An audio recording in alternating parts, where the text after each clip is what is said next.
Welcome back to the scenery farm. I'm just making some jacks, or stage braces, or French braces, or whatever name you want to go with, but most of the world that I live in calls them jacks. This is, I've made a whole bunch of rips. I took a sheet of D grade and a 3/4 inch D grade, and I ripped it up to 2.5 inches wide. I started with obviously a 4x8. I ripped it to a 2x8, and then from a 2x8, I ripped it down to a bunch of 2.5s.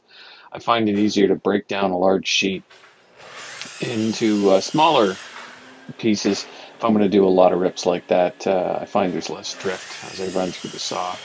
I'm cutting the bottom pieces out of that right now, um, which means that these pieces are just under a blade curve thinner than 8 feet, so I can get 4 pieces out of an 8 footer, and it being like a thin 16th less than 8 feet make no difference. The bottom of the jack is going to be 2 feet, and the vertical on the jack is going to be 8 foot 3/4 of an inch because it's going to sit on top of this. That little 3/4 of an inch helps out. This is how I measured out 2 feet on there, and so, or measured out the stick, and then I figured out what 2.5 plus 3/4 is 3 1/4. Away from that would be just by placing those on there and then giving myself a line and setting it up, moving the old stop block, and yeah, away to go. I'm making 5 jacks, so I'm making 5 of these pieces. I made 5 of the bottoms. I have 10 verticals because I'm turning them into a whaler. And I have 5 diagonals, and I'll show you how I figure those out. And then there's going to be the sandbag post, the triangulation in the middle. I've seen, I don't know how many different types of jacks. Like almost everybody who builds scenery has their favorite kind of jack. Um, some cut a triangle of 2 foot by 8 foot plywood and then backband it and cut out handles and stuff like that. That totally works. Some people do a metal frame and then a plywood backer for taller jacks. That totally works. These jacks totally work. There are heavier duty jacks that I've seen on film sets, though I've done very, very little film. Um, but for stage scenery that's not super tall, it's 8 feet to 10 feet tall. These jacks work really, really well. There's a studio build video I did a while ago that you can check out if you want an idea better how to use these in a set. It's a series I did a long, long time ago, and well, 10 years or so, I suppose. And these are all the pieces that are the verticals and the backs, and I'm just turning them into whalers. See how I'm have them all lined up like nice little soldiers, and make sure I'm using 7/16 16 gauge crown staples, and I am gluing one long edge right along here. I'm using the side of the glue bottle to line it up, and once I've done that, I pull one from the other side of the pile and I sit it on top and I work my way along the pile, and that keeps it from literally falling over. It's a pretty convenient way of doing all the stapling. My nailer needs some oil. I have the occasional double fire here, and you'll see me come in at the end with a hammer to flatten that nail out, or staple rather, out, and move on from there. When you're done making these whalers, or if you're making legs like this or gravity legs like this, um, don't stack them in a pile so that the faces are all touching. You can make a great big pyramid out of it, but don't do that because there's going to be glue squeeze out. I mean, you can do it if you wanted, but the glue squeeze out will turn it into a big block of legs that are glued together instead of individual legs. So you see how I'm just piling them up, and then I put one on the diagonal. This is the last one in the pile. So what I do is of course, I don't grab the one on the top of the pile like a smart guy. I take that one, I use the whaler that I've just made as my support so I don't have to fight with it, and then I just work my way along. And you can see on this end, it's nowhere near lined up, but you can't line up a whole piece all the way along. You got to just work your way along every 8 to 10 inches or so and put in the staple. And as you get closer to the end, it'll wiggle and wiggle and go back and forth. And then it'll finally line up. And all I'm doing is flushing them up. Now the bottoms, I have one piece that goes full distance and the other piece butts up against it. And I'm just figuring out the orientation, because if you get the orientation wrong, well, you either pull them apart or you cut new wood. And this is me figuring that out. It's already glued. I glued that before the edit there. And you can see that these dudes here, out of staples. And because I'm working it pretty hard today, I get some oil and I put some oil in there, I think, at this point also. And I get the staples and I fill up the staples. And there we go. This is super exciting. Couple drops in there. It definitely elongates the life of the gaskets, and keeps the tool living just a little bit longer. That's right, James. You need some staples in there. Good boy. Well done. You get a pat on the head. And that's where I was in the process. And that's what I'm making. Making 5 of those for these jacks. Come on. Stop making them. Do the edit. Move on. You're a big dope. Yeah, you can see one from start to finish now. This is very exciting. That was definitely worth the watch. Yeah, I hope you enjoyed that also. Here's my edit. I can see it coming and gone. So I'm finishing this up, and can see how they just nestle in together like that. And I use the corner of my bench to square up my jacks. This is my pile of a little box of keystones and corner blocks. I often make piles of them at a time, and then I just pull them out. And sometimes I can get away without making new pieces, but in this case I couldn't. And I'm just figuring out, because the pointy end of the jack, the one on the ground that sits away from the jack, it's got a different shaped corner block. And then the one at the top, the shallow angle, it's also got a different angle there. This is the front one. I'm just using it. The last time I made jacks, I'm just using the same one as a template. I'm just kind of figuring out how I'm going to, or what dimensions I need to do my rough cutting. And then I go to the table saw and I do some cross cuts and I rough these in. And I just kind of go, yeah, that worked last time. I'm going to do the same thing again. Got a combination blade on the table saw. This style, you can see it has the gully. And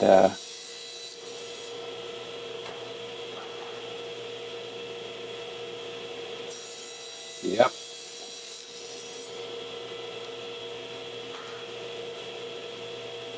What am I going to do next? He says to himself. No, I'm going to do there. I'm going to stop. And I'm kind of figuring out of this piece of this is 1/4 inch birch. Out of this piece of 1/4 inch birch, what do I need for the upper ones? And how many pieces do I need and how many can I get out of it? And I've just done those cuts there.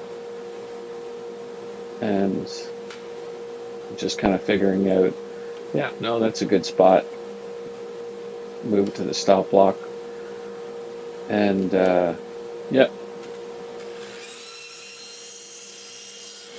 The dimensions on this are not super critical, but as long as it lines up and the grain on the keystone or corner block crosses the seam, which gives it a bit more strength. That's really the whole key. I've made these out of fir, 1/4 inch fir, 1/4 inch birch. If they're throwaways, make it out of Luan, but Luan is kind of a thinner form of plywood that it's like 3/16, and it's not really as resilient as this birch or the fir.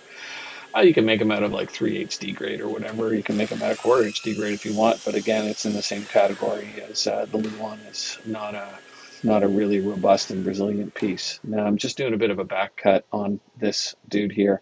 I'm making sure that the top of this is 2.5 inches across because that's the dimension of the pieces of my jack. And there you do go. This guy here is just getting a little bit of an angle cut. The stop block's in the way, and it's an interesting conversation online amongst people whether you need a fence on either side of the miter saw or not. Um, when I'm doing rough stock, having just the fence on the miter saw is kind of useful. And when I'm doing dressed stock, which is the majority of my stuff, I really do appreciate having the fence on either side of the miter saw. I guess I'm fairly ambivalent about the whole thing. I don't know.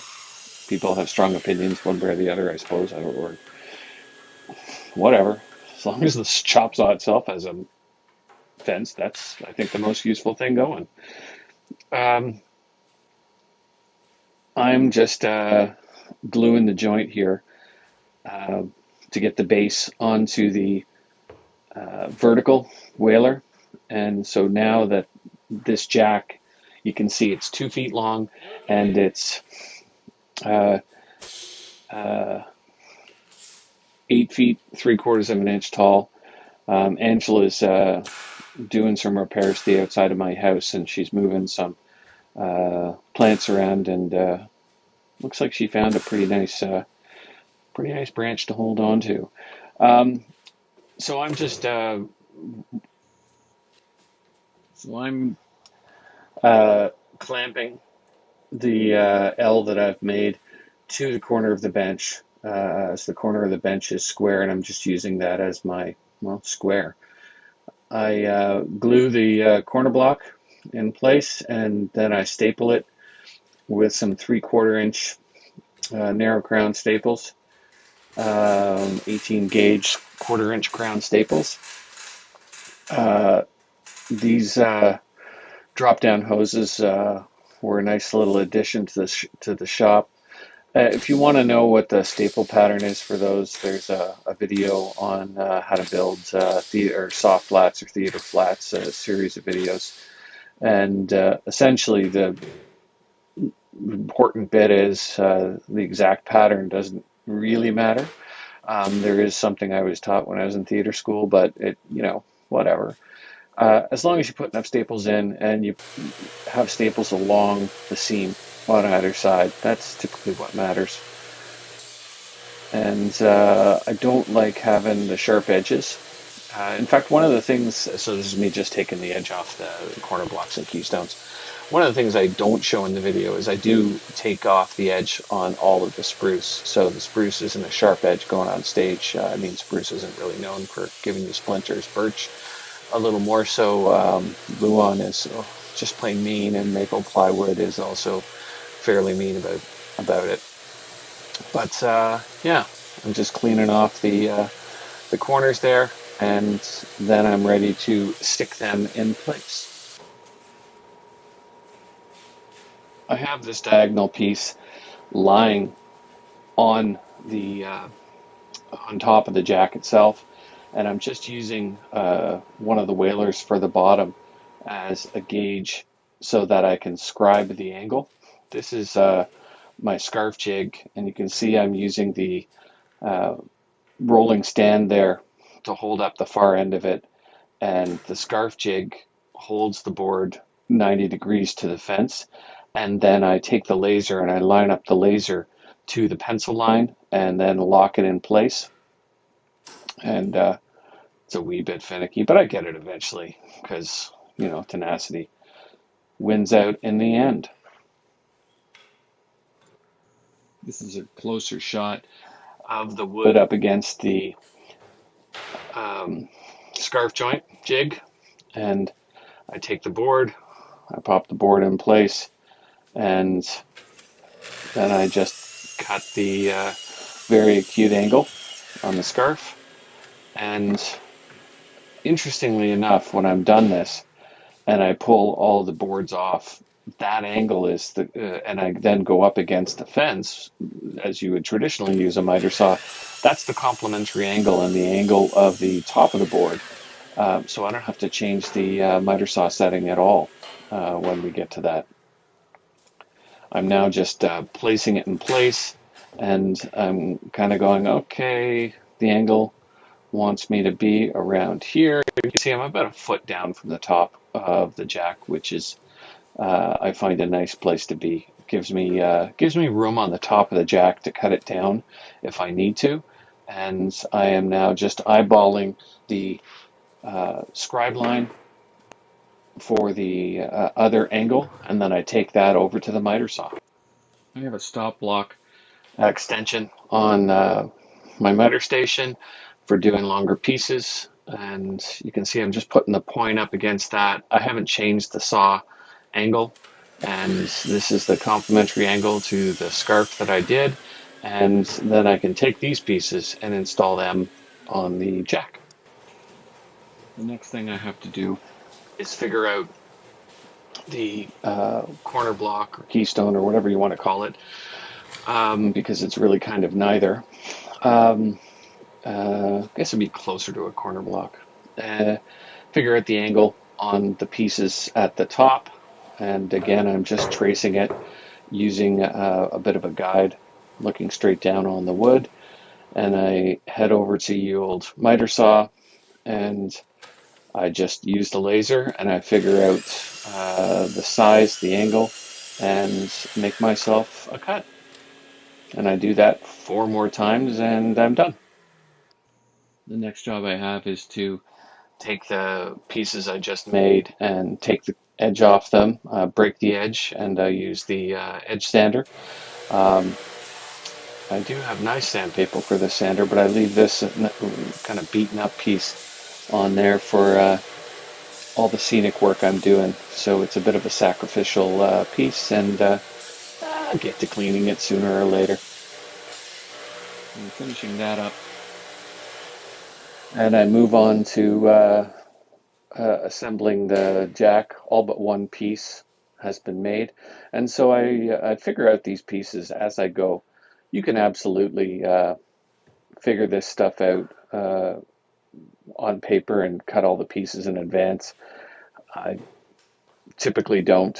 Wacky thing about triangles is they uh, uh, if you get the angle wrong or it's something slightly off from paper to reality, then when you go put it together, it's kind of gappy and you're kind of like, oh, it's 1 degree off, blah blah blah.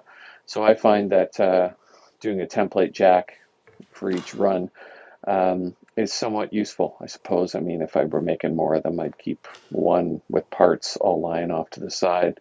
But yeah, I don't make them that often because they're reusable.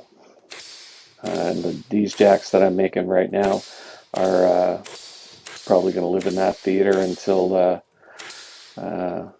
someone cuts them up and they're no longer any use. So I won't have to make jacks there very often going forward. The last piece I have to figure out is the arm on which one hangs a sandbag or a cinder block or whatever. And I'm just kind of going, well, I want it kind of this far off the ground. That looks about right. And I mean, the arm is, and the weight, it's just a bit of a lever to keep the wall from falling over for standard use. I didn't mention this before. Oh, I just went away and I cut those pieces. And I want it here.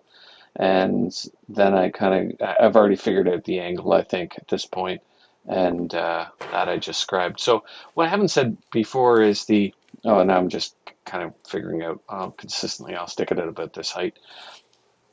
What I haven't said before is the bottom and the back of the jack, I typically will make that out of plywood.